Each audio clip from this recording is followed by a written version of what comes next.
Hello, chess aficionados. I bring to you another game that's happening at the Norway Chess 2023. This is between Mamedyarov and Magnus Carlsen. Shaq was it was white and Magnus is black. And see how it is done. We have some very interesting points to talk about in this one. And here we go. That's how it went. It started with c4, e5, knight c3, b4, right away taking control there and attacking the white knight. And the bishop is in black, is trying to revive and regain the tempo that you lose by playing second, second move. But look how quickly he is now attacking with black. Then we have g3. Why do you think that move is there? Well, he wants to probably fianchetto his f bishop fast. So it's a kind of very unique, different type of opening we're used to seeing. Bishop just takes. Wild ride. And look at this pawn structure for white. It is not as nice as what Magnus will do now. Look, it's still in the center, controlling the center. Opening also his white bishop. And we continue. That's, like I said, fianchettos, meaning you go on the long diagonal with the bishop. There it is. So now he blocks that with his knight.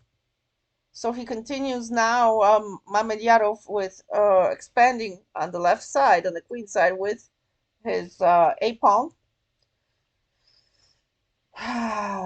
While Magnus just develops his knight. Okay, we finally move with a center pawn. All right, we are now attacking and trying to get out and developing the bishop here. While Mamedyarov, this is the problem. A lot of players try to use their pawns too fast in the game. They just have too many pawn moves and not enough development with their other pieces, like the knights and the bishops.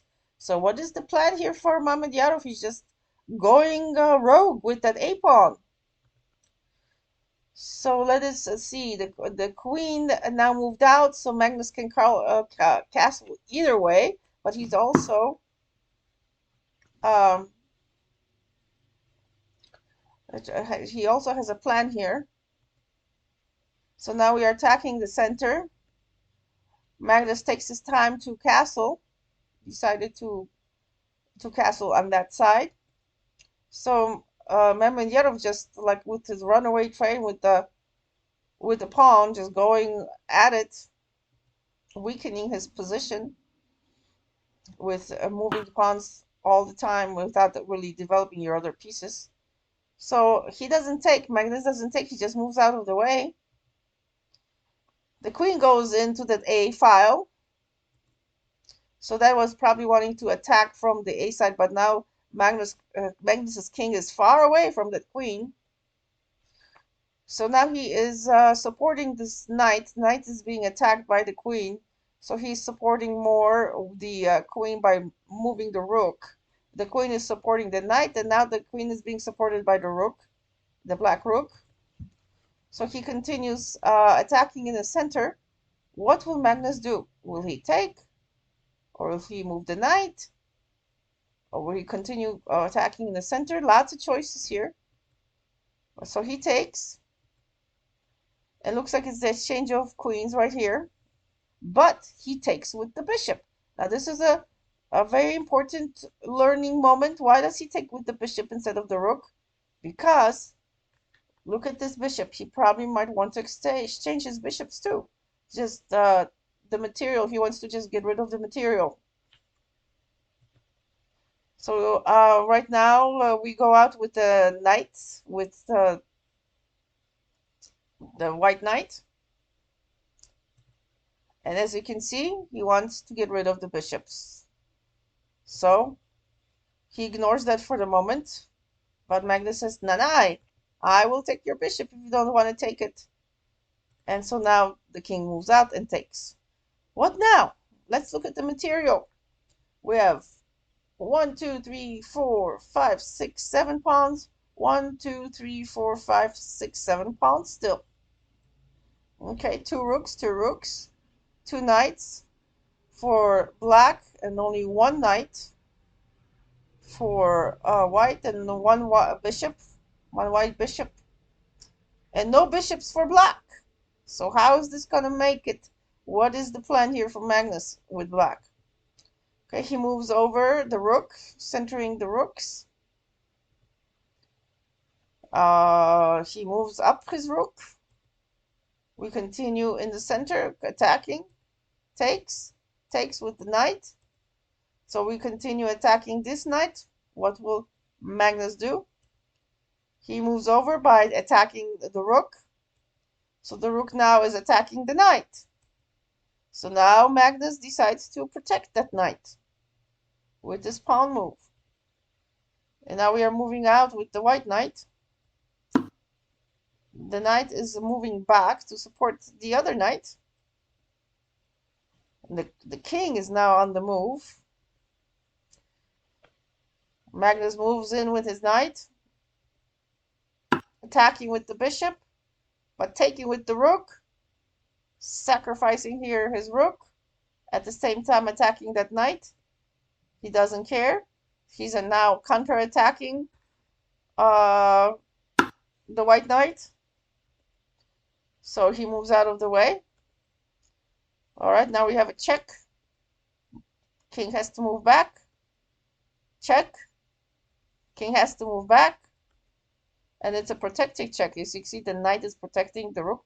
Look at the way the Magnus thinks. He always has a plan to have at least one attacking piece being protected.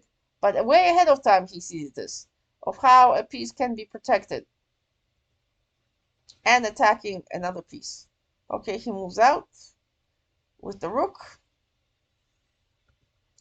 Another movement. Takes. Continues advancing with his pawns. Notice how many pawns suddenly we have with white. 4 pawns. 2 Magnuses. 1, 2, 3, 4, 5, 6 pawns. Look at this. So now it's going to become a pawn game. Ending pawn game.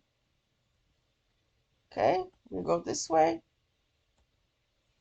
And we move. Now he's activating his king. So Mamedyarov is activating his king.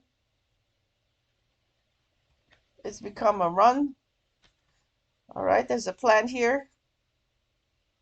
He's moving up the file, the open file. So that's why he sees that. So he moves his king in order not to be attacked. So now he's attacking this rook. He takes. Now we're getting rid of the rooks almost. Okay, we're going away with the knight. So we're trying to protect that pawn because the knight is attacking this pawn. So now we're activating the king again towards the center. In such situations, you want to have a king in the center. Okay, king moves over too. Closer. Okay, if you're going to take my pawn, I'm going to take your pawn. He takes the pawn. He takes the pawn. All right. He's moving over to try to see if one of these pawns can convert to a queen. So he's going to use this black king as a support system. Now I'm going to eat your pawns. One of the two. Which one is he going to take? He doesn't care.